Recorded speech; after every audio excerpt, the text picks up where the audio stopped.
que vai ser suficiente hoje. Nós vamos dar continuidade ao nosso estudo do breve catecismo, na pergunta de número 6. Eu gostaria de ler, você pode acompanhar a leitura da pergunta número 6 do breve catecismo. Nós já tivemos 3 estudos tratando da doutrina da Trindade, que é a proposta, ou melhor dizendo, é o que nos propositivamente aí nos dado, né, pelo breve catecismo, a doutrina das 3 pessoas da divindade. Então a pergunta número 6, ela nos diz assim, acompanha a leitura: quantas pessoas há na divindade? Aí nos vem a resposta que nos diz: há 3 pessoas na divindade, o Pai, o Filho e o Espírito Santo. E essas 3 pessoas são um Deus da mesma substância, iguais em poder e glória. O que é que nós já vimos até então, tratando dessa pergunta, quando envolve aqui a doutrina da Trindade? O primeiro assunto que nós tratamos foi qual é a base da doutrina da Trindade. Nós vimos que o fundamento primário, essencial, daquilo que cremos, né, e sabemos e devemos aplicar a nossa vida sobre Deus, é que só há um único e verdadeiro Deus. Então nós vimos que nós somos monoteístas trinitarianos.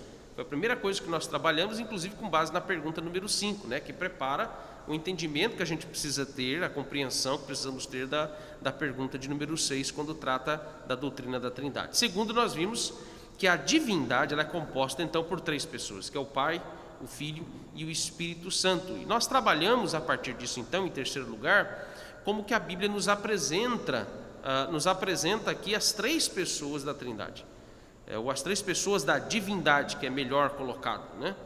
Então nós vimos, por exemplo, no Antigo Testamento, como também no Novo Testamento, quais os textos bíblicos que mostram claramente quem é o Pai, quem é o Filho e quem é o Espírito Santo.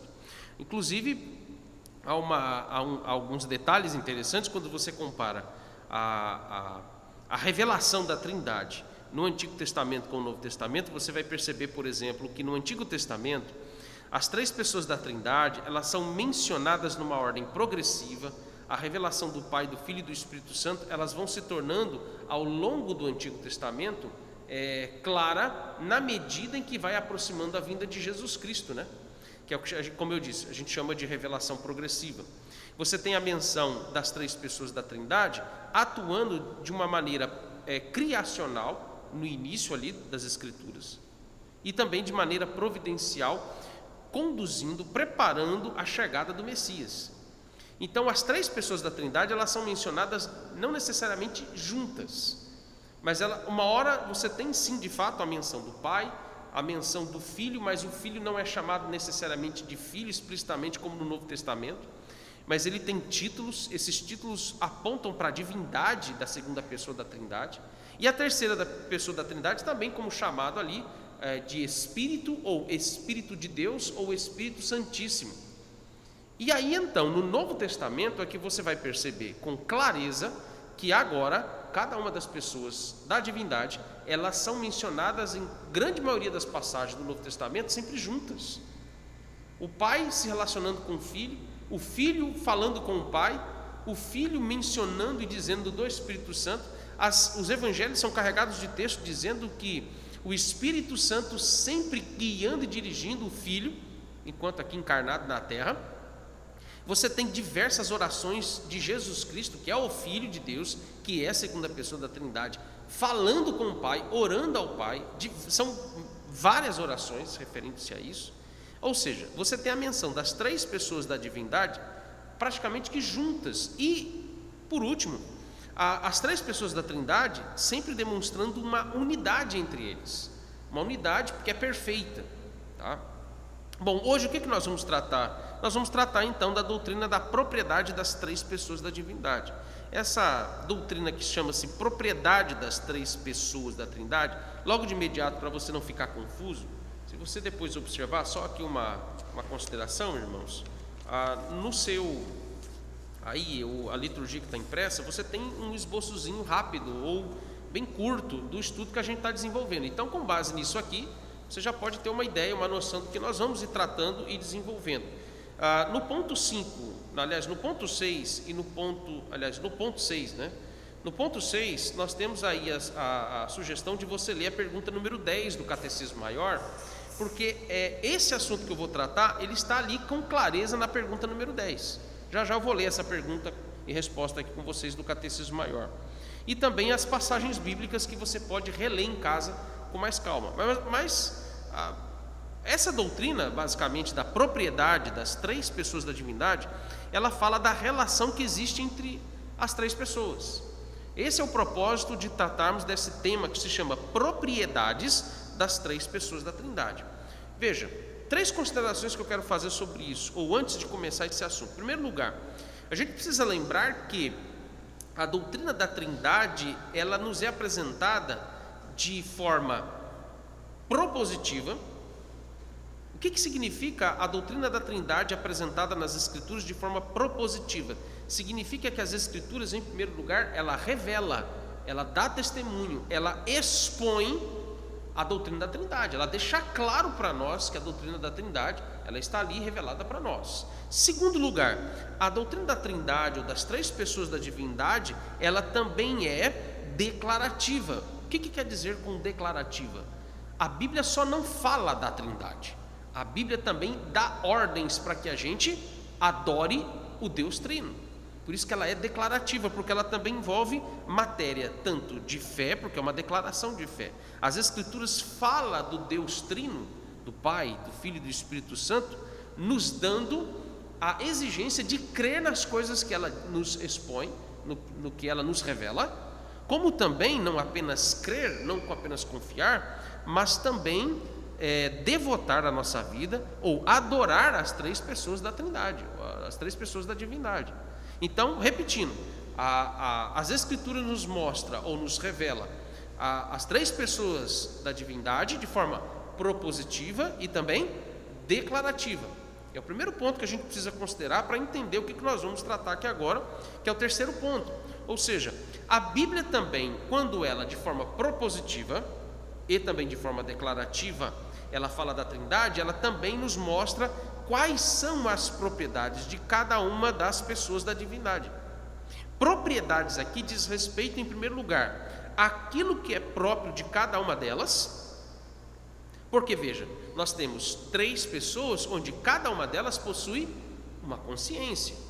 Lembra que eu expliquei isso para vocês, né? Pelo menos a maioria, ou quem aqui não estava nos estudos, mas de repente acompanhou, depois acessou o estudo pela internet, e você deve ter revisto isso. Mas veja, existe ali então, o Pai tem a sua consciência, ele tem a sua personalidade, o Filho e o Espírito Santo a mesma coisa, da mesma forma que eu sou uma autoconsciência, assim como vocês, cada um aqui é uma autoconsciência. Não tem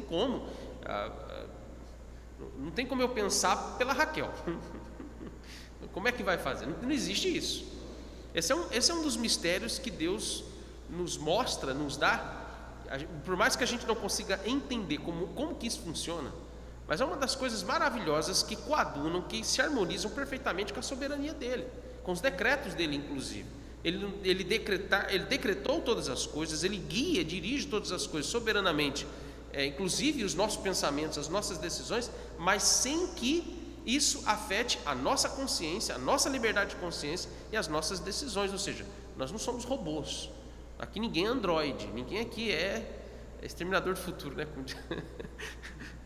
Então assim, perceba que apesar desse mistério, por isso que a doutrina da Trindade nos revela um mistério. A propriedade das três pessoas da Trindade nos mostra esse mistério, de que cada um tendo a sua personalidade, ou seja, cada um tendo a sua consciência, cada um sendo uma pessoa, né?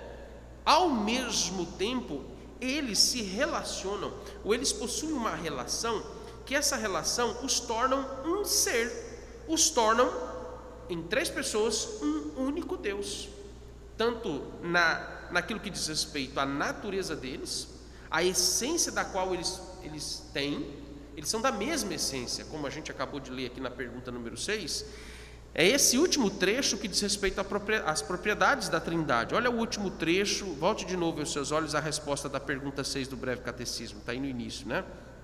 O que ele diz aí? E essas três pessoas são um Deus da mesma substância, iguais em poder e glória. Isso que estabelece o que envolve essa última, digamos assim, esse último tema ou subtema que envolve a doutrina das três pessoas da divindade, tá?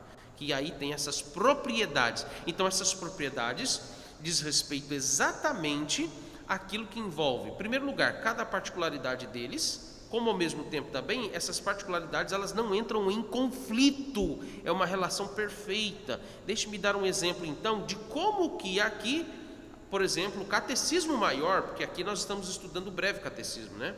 Mas no catecismo maior, na pergunta 10, ele nos dá com mais precisão o que significa essas propriedades da Trindade. A pergunta número 10, então, ela nos responde e nos diz o seguinte: o Pai gerou o Filho foi gerado do Pai, e o Espírito Santo procede do Pai e do Filho desde a eternidade. Aí você olha para essa declaração doutrinária, dogmática, aí você pensa assim: ah, entendi, o Pai gerou o Filho, quer dizer que o Pai criou o Filho e o Espírito Santo, e o Filho foi criado do Pai, e o Espírito Santo também foi criado do Pai e do Espírito Santo. Não é isso. O que nos diz respeito ao ponto em questão aqui dessas informações, que é a pergunta número 10 do Catecismo Maior, corroborando com essa última parte da pergunta número 6 do breve catecismo, está nos dizendo: primeira coisa, de um modo geral, aqui ele está afirmando que as três pessoas da Trindade, como eu disse antes, são da mesma essência, são da mesma substância. Não há aqui uma espécie de subordinação hierárquica. O que é subordinação hierárquica? Vou dar um exemplo prático para vocês entenderem. Manu é subordinada de forma hierárquica a Isaíra. Por quê? Por quê? Vamos tentar usar um pouquinho a lógica aqui. É para fazer vocês participar mesmo. Vamos lá. Por que que? Mas a pergunta não é só porque eu olhei para elas, né? A pergunta é para todo mundo aqui. Porque ela é filha. Mas em que sentido ela é filha? Ela de fato foi gerada carnalmente da Isaíra. Então aí sim a relação entre a Manu e a Isaíra, ou a relação entre os nossos filhos conosco, né, o Lucas com a Silon e a Denise, é uma relação hierárquica, porque a forma como ele foi gerado não os define como sendo aqui da mesma forma que a Trindade. Eles não são eternos, como no caso da Trindade a Trindade é infinita, a Trindade é imutável. E outro ponto importante: nós somos criaturas, e como criaturas nós pertencemos a Deus no preceito da criação. Nós somos criados. A nossa existência depende unicamente de tudo aquilo que envolve a essência, a natureza e o poder de Deus. Então a relação ali é de submissão ou de uma subordinação hierárquica. Agora, quando você vai para a Trindade, quando ele diz que são da mesma essência e eles possuem a mesma natureza, não significa que a segunda pessoa da Trindade, por exemplo, ela seja submissa ao Pai numa perspectiva hierárquica, mas é uma subordinação dinâmica. Entendeu a diferença do termo? A primeira coisa que precisa ficar claro para nós aqui, porque, observe, a relação entre nós seres humanos, ela está condicionada à criação, mas nenhuma das três pessoas da divindade, elas foram criadas. Observe a declaração que é feita, quando eu disse agora de novo, na pergunta número 10 do Catecismo, quando ele diz que tanto o Filho como o Espírito Santo, eles procedem do Pai desde a eternidade. Me dê definição de eternidade. Quando que começa a eternidade? O que é eterno, exato, não tem fim, não tem início nem fim, né? Exato, você não tem, é algo que é para sempre, é atemporal. A definição disso, por exemplo, nas discussões filosóficas, é uma coisa impressionante, né? Quando você vai ouvir os grandes pensadores e filósofos na história tentando definir o que é eterno, você tem calhamaços e calhamaços de obras, obviamente dos que testemunharam o que eles disseram, né? Porque a grande parte dos filósofos e pensadores do mundo antigo, principalmente os filósofos gregos, você não tem praticamente nada escrito. Você não tem. Inclusive Jesus Cristo não deixou nada escrito. Ele falou. Ele revelou. E aí o Espírito Santo usou os profetas como os apóstolos para registrar a sua palavra. Tá, mas voltando ao ponto, veja.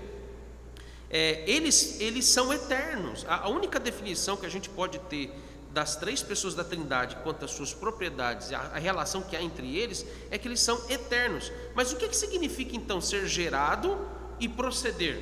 Que são as duas expressões que aparecem aqui para definirmos a relação que existe entre essas três pessoas da Trindade. Como que é a relação entre eles? Essa relação, então, voltando aqui, deixa eu reforçar esse ponto para não confundir. Não se trata do Filho ter sido criado pelo Pai, e nem o Espírito Santo ter sido criado do Filho nem do Pai, tá? Mas essa expressão, gerado e proceder, tem relação com a ideia de que eles foram enviados. Isso tem relação com o que vai acontecer, ou que vem acontecendo desde o início da criação, desde o início da história da humanidade, quanto ao plano de redenção. Aí isso está ligado à salvação, à aplicação da redenção na história. Quem envia o Filho e ele se torna homem entre nós? O Pai. Estou até adiantando um ponto que eu vou depois mais para frente tratar aqui nessa relação que existe entre os três. Mas quem promete mandar o Consolador, que é o Espírito Santo, a nós? O Filho. João 14 diz isso. Esse é o significado da expressão: ter sido gerado do Pai e o Espírito Santo proceder do Pai e do Filho. Ali é uma expressão cunhada para nos dizer sobre o envio da segunda e da terceira pessoa da Trindade, quanto à aplicação e à preservação da obra da redenção na história. Certo? Então é esse o sentido que se diz aqui, o uso dessa expressão. Vamos a algumas passagens para que você possa ver com clareza exatamente esse ensinamento que nós temos nas Escrituras. Obviamente o Novo Testamento é que vai nos dar maior clareza sobre isso, né? Por exemplo, Hebreus capítulo 1. Nós vamos ler Hebreus capítulo 1. E o texto de Hebreus capítulo 1 nos dá com riqueza algumas informações, tanto propositiva, lembra que eu falei? Propositiva, como também declarativa, da relação entre as três pessoas da Trindade. De que o Filho foi gerado do Pai e o Espírito Santo procede do Pai e do Filho. A gente vai ver isso aqui. Vamos então para Hebreus capítulo 1. O texto diz assim, acompanha a leitura. Havendo Deus outrora falado muitas vezes e de muitas maneiras aos pais pelos profetas, nestes últimos dias nos falou, perceba o uso desse termo, pelo Filho, nos falou pelo Filho, a quem constituiu herdeiro de todas as coisas, pelo qual também fez o universo. Ele que é o resplendor da glória e a exata expressão do seu ser, sustentando todas as coisas pela palavra do seu poder, depois de ter feito a purificação dos pecados, assentou-se à direita da majestade nas alturas, tendo se tornado tão superior aos anjos, quanto herdou mais excelente nome do que eles. Pois qual dos anjos disse jamais: Tu és meu filho, eu hoje te gerei?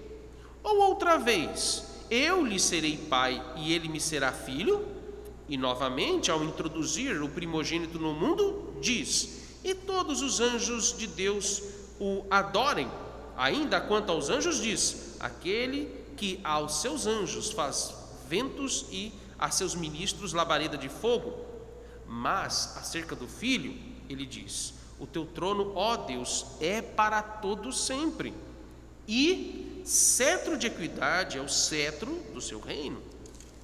Amastes a justiça, odiaste a iniquidade, por isso Deus, o teu Deus, te ungiu com óleo de alegria, como a nenhum dos teus companheiros. Ainda, no princípio, Senhor, lançastes os fundamentos da terra, e os céus são obras das tuas mãos. Eles perecerão, tu, porém, permaneces. Sim, todos eles envelhecerão, qual veste. Também, qual manto os enrolarás, e como vestes serão igualmente mudados. Tu, porém, és o mesmo, e os teus anos jamais terão fim. Ora, qual dos anjos jamais disse: Assenta-te à minha direita até que eu ponha os teus inimigos por estrada dos teus pés? Não são todos eles espíritos ministradores enviados para serviço a favor dos que hão de herdar a salvação? O que o autor de Hebreus está nos mostrando aqui? Primeiro, tanto o Pai quanto o Filho, eles são um só Deus. Segundo, o Filho é gerado do Pai, desde a eternidade. Em que sentido ele está dizendo que o Filho é gerado do Pai? Que o Pai enviou o Filho, e aqui você precisa prestar atenção nos termos que são usados. Primeiro, ele vai nos mostrar que o Filho é gerado do Pai em relação à revelação da palavra, desde a criação. Olha o que ele diz: havendo Deus outrora falado muitas vezes de muitas maneiras aos pais pelos profetas, nos últimos dias ele falou pelo Filho. A expressão pelo Filho indica que o Filho foi enviado até nós para revelar a palavra de Deus. Foi Deus quem manda o seu Filho. Outra expressão, outro versículo que nos deixa claro isso. Olhe bem, o verso 2, o verso 2, a parte B do verso 2, quando ele diz: a quem constituiu herdeiro de todas as coisas, pelo qual também fez o universo. Ele que é o verso 3, agora ele fala da deidade de Jesus Cristo. Jesus é Deus, ele é o resplendor da glória, a exata expressão do seu ser.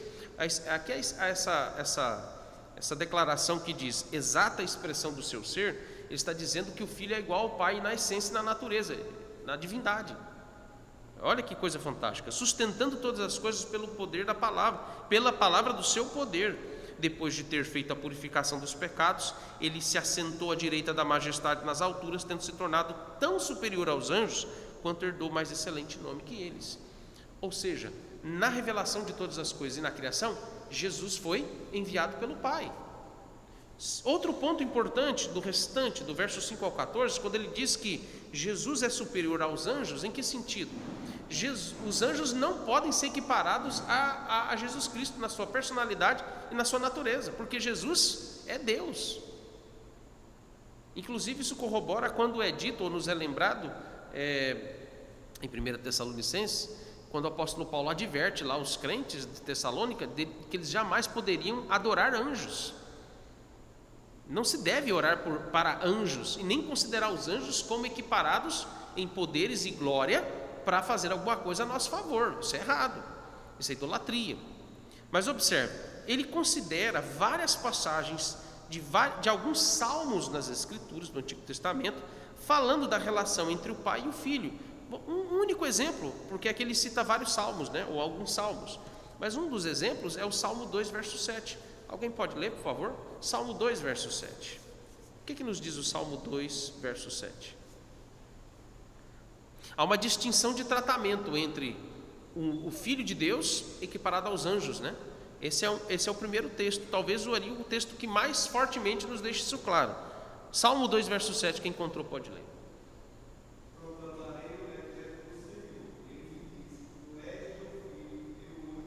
Olha aí, o Filho foi gerado do Pai, mas em que sentido ele fala que o Filho foi gerado do Pai?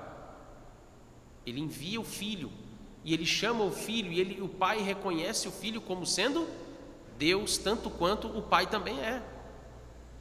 Perceberam isso? Um outro texto que corrobora com Hebreus capítulo 1, principalmente dos versos 1 a 4, é João capítulo 1. Olha lá os versos 14 a 18, quando o apóstolo João está nos dizendo que o Pai foi enviado, que o Filho foi enviado pelo Pai. João capítulo 1, dos versos 14 ao 18. Também quem encontrou, vou pedir que leia em voz alta.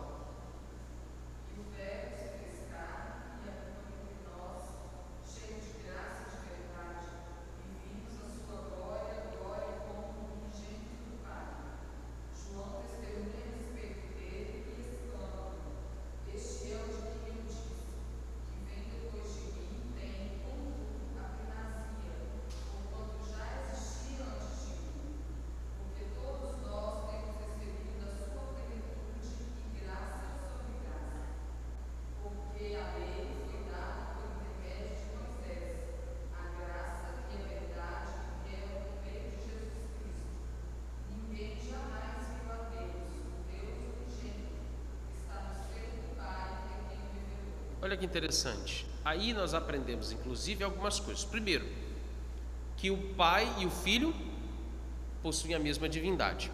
Segunda coisa, que o Pai constituiu o Filho como o mediador do pacto em favor dos eleitos, do seu povo. Essa foi a primeira coisa que nos é mostrada nas Escrituras sobre o fato de que Jesus Cristo foi gerado do Pai, ou seja, foi enviado pelo Pai.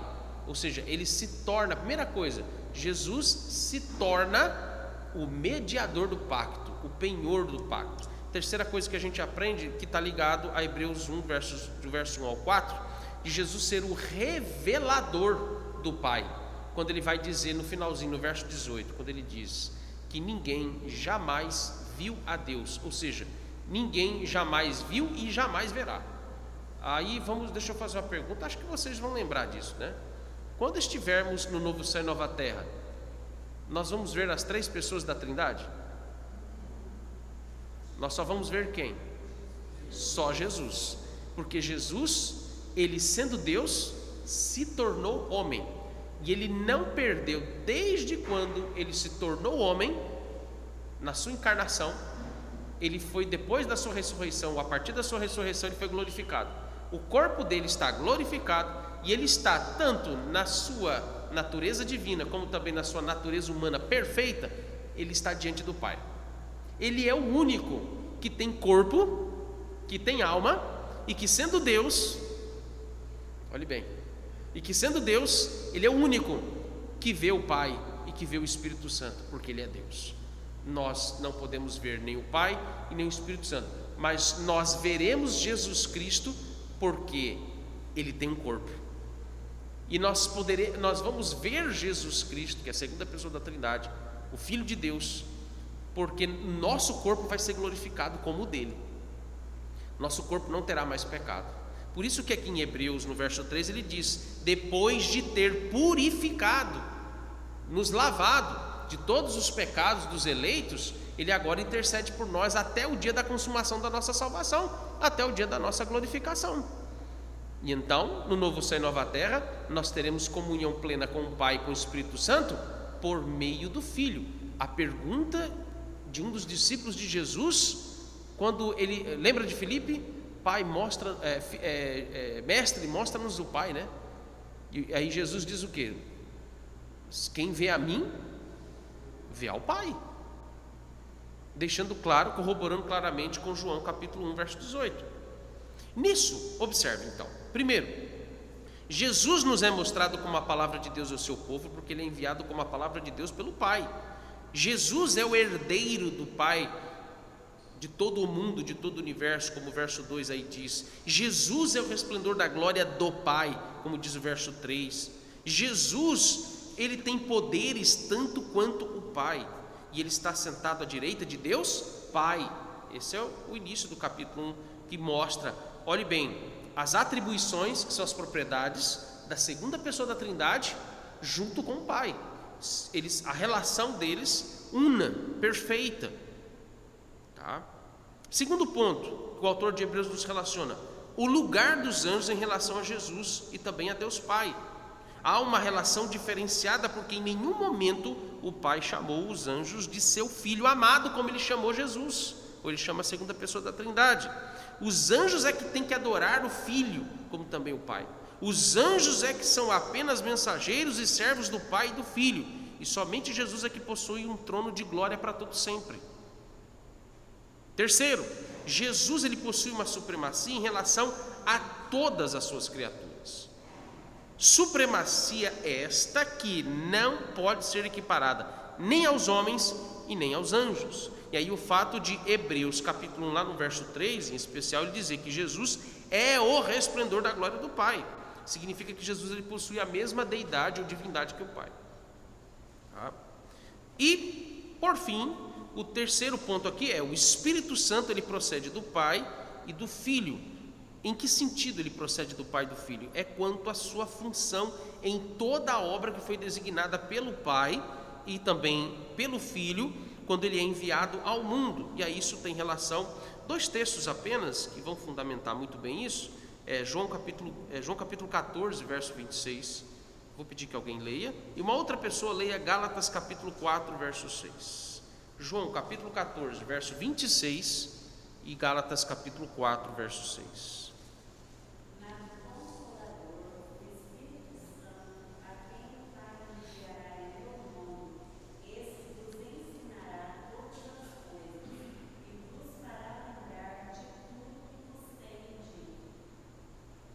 Agora Gálatas capítulo 4, verso 6.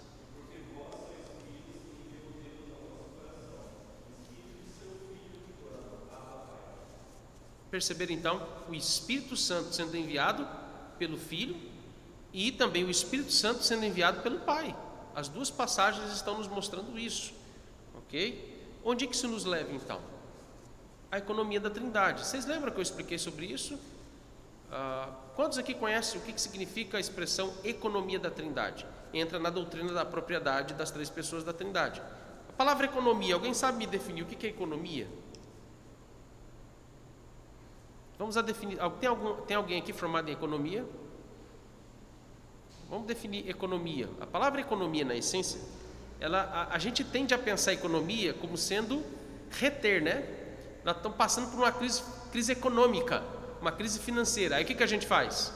A gente diminui os gastos, controla, para de gastar com algumas coisas para ter que usar o dinheiro com aquilo que é essencial, porque economizar na nossa cabeça é reter. A palavra economia, na verdade, literalmente ela significa concorrer, ela não significa reter. Significa que existe uma ordem, existe uma administração perfeita no modo como as coisas acontecem. Esse é o sentido da palavra economia. Tanto é que a ciência econômica, ela está ligada à filosofia. Não sei se alguns aqui já... Ela está ligada à filosofia. A grande parte dos estudiosos de economia, eles estudam filosofia. É um negócio assim impressionante. Como é que uma coisa tem a ver com a outra, né? Tem, mas eu não vou entrar no mérito disso. O ponto é, aquilo que a gente chama a doutrina da economia da Trindade diz respeito ao modo como o Pai, o Filho e o Espírito Santo, eles usam suas respectivas propriedades na obra da redenção. Como que o Pai, aliás, o que, por exemplo, o Pai faz? O que o Filho faz? E o que o Espírito Santo faz na aplicação de todas as coisas que o único e verdadeiro Deus, nas três pessoas da Trindade, eles realizam e eles também preservam no que diz respeito, por exemplo, à nossa salvação. Um exemplo bem prático e bem simples, vamos lá. Quem é que estava, se a gente vai para Gênesis capítulo 1, quem é que estava ali criando todas as coisas? Quando você lê, que agora vocês, não é possível que depois de 3 anos estudando Gênesis, a gente não vai saber lá Gênesis 1, né? Quem é que estava ali em Gênesis 1 criando todas as coisas? Que Deus? Só o Pai? Você acha ou você tem certeza? Brincadeira, não, tá provocação. Eu te entendo, Denise, eu já passei por isso. Mas vamos lá, é verdade. Os três estavam ali criando todas as coisas. É o Deus Trino que criou todas as coisas. Lembra que o primeiro nome de Deus que aparece qual é? No hebraico, Elohim, identificando que ali há mais de uma pessoa. E aí depois o verso 26 de Gênesis 1, quando diz, façamos o homem. Então, a ideia ali é de que o Filho está falando com o Pai e com o Espírito Santo. A fala do Filho, a declaração do Filho, ela não é impositiva, mas ela é dinâmica, porque os três desejam a mesma coisa, os três anseiam pelas mesmas coisas, pelos mesmos propósitos estabelecidos ali da divindade, e os três, eles harmonicamente tomam a mesma postura, a mesma ação no seu poder, em todas as suas atribuições, para que aquilo que é dito, aquilo que é compartilhado entre eles, se realize, se concretize. Porque se o Filho diz uma coisa e o Pai diz outra, o mundo nem teria sido criado. não haveria existência da humanidade, da vida, a origem toda, não teríamos nada, porque eles entrariam, toda vez que dá briga, o que acontece? As coisas não acontecem, trava tudo, não é verdade? Exatamente isso. Então veja, quando o Filho diz façamos, já há uma disposição, não é só no coração do Filho, mas também do Pai e do Espírito Santo, em que os três estão, vamos fazer, e eles fizeram, o homem e a mulher. Que eles tenham domínio sobre os peixes do mar, veja, há ali um único pensamento, um único propósito, e é nesse sentido que nós cremos que há um só Deus em essência. Três pessoas distintas, mas unidos num único propósito, estabelecidos num único só objetivo de todas as coisas se cumprirem conforme os decretos de Deus. Agora vamos lá. Primariamente é atribuído a qual das três pessoas da divindade, por exemplo, os decretos? Primariamente ao Pai. Primariamente a obra da redenção, a morte de cruz, a expiação dos pecados, ela é atribuída a quem? Deixa eu lhe fazer uma pergunta. O Pai perdoa os nossos pecados? Perdoa? Ele perdoa os nossos pecados. O Filho perdoa os nossos pecados? Sim. O Espírito Santo perdoa os nossos pecados? Sim. Mas vamos lá, primariamente é atribuído a quem a iniciativa de dizer eu perdoo? É ao Pai, ao Filho ou ao Espírito Santo? Ao Pai. Perceberam? Quem é que nos deu condições para que possamos receber o perdão declarativo do Pai? O Filho. Quem é que nos leva, nos dá disposição, nos dá convencimento, nos faz sentir tristeza pelos nossos pecados, que age em nós para que possamos confessar os nossos pecados, clamar por misericórdia ao Senhor e pedir perdão dos nossos pecados? Entendeu o que é a economia da Trindade? Cada um tem um papel peculiar na obra da redenção, também na obra da criação e em todas as coisas.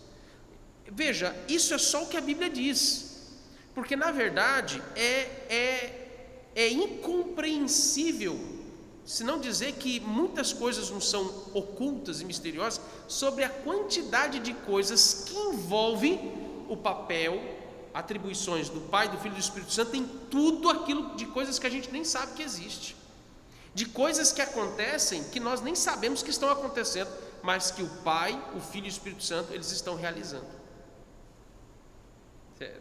Estão entendendo isso? Então, como que a gente aplica isso aqui de uma forma bem mais... Por isso que eu li na abertura, depois os irmãos que chegaram um pouquinho depois, nós lemos Efésios capítulo 1, versos 3 ao 14, porque na questão da aplicação da redenção, nós temos o Pai, o Filho e o Espírito Santo. Olha de novo então essa passagem, até para a gente encerrar aqui o estudo. O que ele diz? Bendito o Deus e Pai, só você ir para a primeira página da liturgia aí. Bendito o Deus e Pai do nosso Senhor Jesus Cristo, que nos tem abençoado com toda sorte de bênçãos espirituais nas regiões celestiais em Cristo. Ele cita o Pai, ele cita Cristo, e lá no finalzinho do verso 14, aliás, verso 13, ele cita o Espírito Santo, que fomos selados com o Espírito Santo da promessa. Ele fala da predestinação, ele fala dos decretos de Deus, ele fala da obra expiatória de Cristo, ele fala da justificação, ele fala da adoção, ele fala da santificação. Nesses versos, Pai, Filho e Espírito Santo atuando, os três unidos nesse propósito. Mas o Pai, primariamente, foi quem decretou a nossa eleição. Primariamente, o Filho foi quem executou o que tinha sido decretado pelo Pai na morte expiatória dele para a nossa salvação, para se concretizar o que foi decretado. E ao Espírito Santo é determinado a ele, ou melhor dizendo, a ele é designado, né? A ele é designado a aplicação, como também a manutenção da salvação em nós. Por isso que ele é chamado de o penhor da nossa herança. Ele é o Espírito da promessa, que é um dos nomes do Espírito Santo, da terceira pessoa da Trindade. Quais as aplicações que nós podemos tirar aqui, de uma forma bem sucinta, bem simples, para que você possa entender que, veja, essa é uma doutrina propositiva e declarativa, porque a gente tem que viver aquilo que a gente aprende. A doutrina da Trindade, ela não pode ser tratada apenas como uma teoria, como uma coisa abstrata. A doutrina da Trindade tem questões práticas a serem aplicadas na nossa vida. Primeira aplicação que a gente precisa fazer: dizer que o Filho foi gerado do Pai significa que ele foi enviado pelo Pai para executar os seus decretos e os seus planos aos homens. Isso é matéria de fé. Nós temos que crer nisso e temer ao Senhor Deus por causa disso. Segundo, a subordinação do Filho ao Pai, ela não é hierárquica, mas ela é dinâmica, porque Jesus Cristo, em primeiro lugar, ele não foi obrigado a exercer o seu papel de filho, mas ele fez isso voluntariamente. E isso está revelando uma perfeita disposição e satisfação nas três pessoas da Trindade. Por que eu estou dizendo isso? Porque nós temos um princípio muito simples do que a Trindade nos ensina. Ali está o padrão, o modelo de uma comunidade perfeita, una, da qual a gente tem que seguir. Essa é a única comunidade que ela é perfeita, una, e que jamais eles entram em conflito.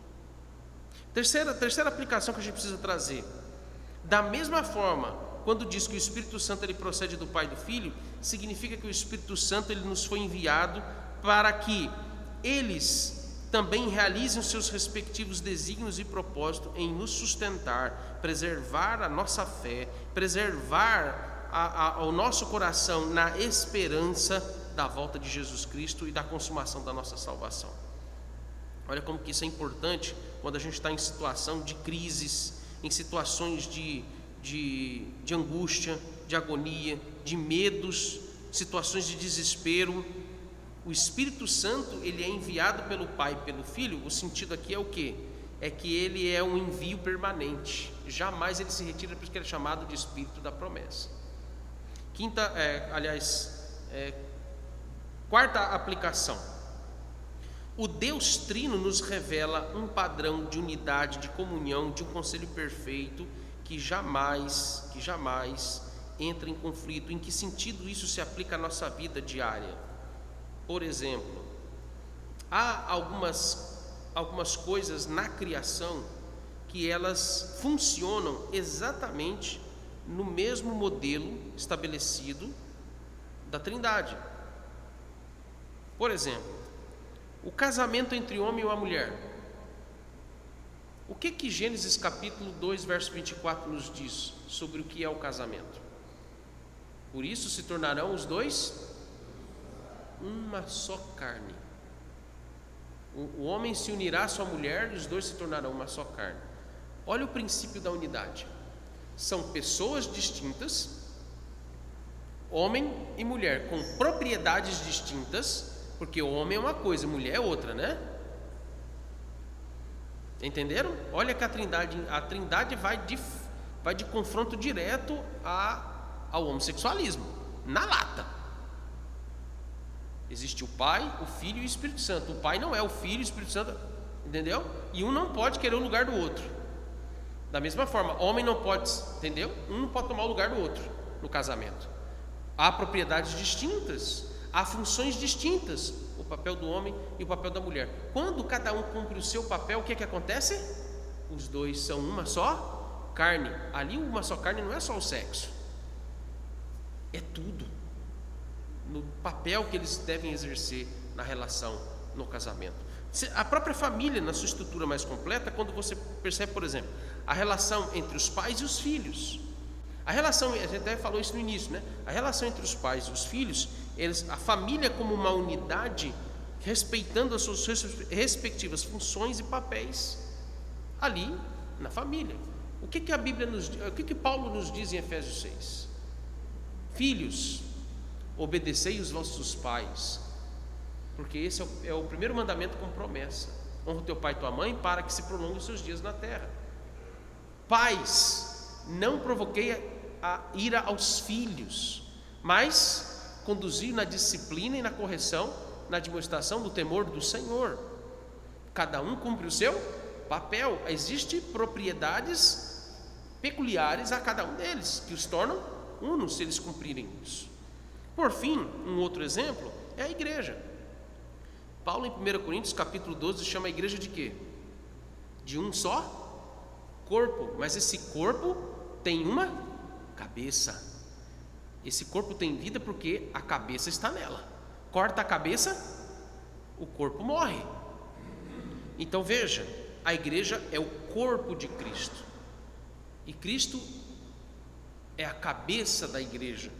E observe bem, quando você pega o corpo possui distintos membros: as mãos, os pés, os dedos, as unhas, os órgãos internos, os olhos, a boca, os órgãos sensoriais, os órgãos digestivos, os órgãos vitais ali, respiratórios, assim por diante, né? Então você tem partes ali que compõem o corpo, que possui suas propriedades ou suas particularidades, cada um individualmente, mas que se tornam ali um só corpo. A igreja de Cristo, nesse sentido, ela funciona da mesma forma. Cada um tem os seus dons, cada um tem as suas particularidades. Deus agrega os eleitos à igreja e eles, nas suas atribuições individuais, nos seus dons, nas suas funções, nas suas particularidades, eles somam e completam o corpo de Cristo. Você percebe isso também na liderança da igreja. Quais são os ofícios na igreja? Quais são os ofícios na igreja? O que compõe a liderança da igreja? São 2 ofícios: presbítero e diácono. Mas e o pastor? Não, o pastor é presbítero. É só um termo que vocês usam carinhosamente para se identificar quem é aqui o presbítero docente. Mas nós só temos 2 ofícios. Quando os presbíteros se reúnem, quando os diáconos se reúnem, no exercício das suas funções peculiares. Por exemplo, qual é o papel do presbítero na igreja? Ele faz 2 coisas, de forma resumida. O que o presbítero faz? Primeiro, ele ensina a palavra. Segundo, ele governa a igreja. Ele ensina a palavra à igreja e ele governa a igreja conforme a palavra. Quais são as funções do diácono? Também são 2. Podemos assim dizer 2, né? Resumidamente. Qual é o papel do diácono? Primeiro, obras de misericórdia. Não é ação social, tá? Igreja não faz ação social.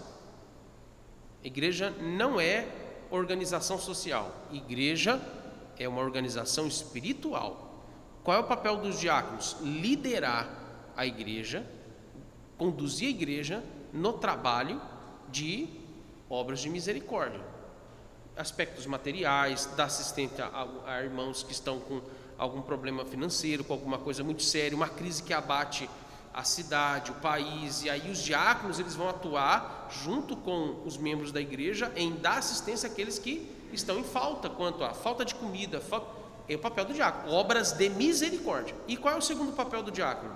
A segunda função do diácono?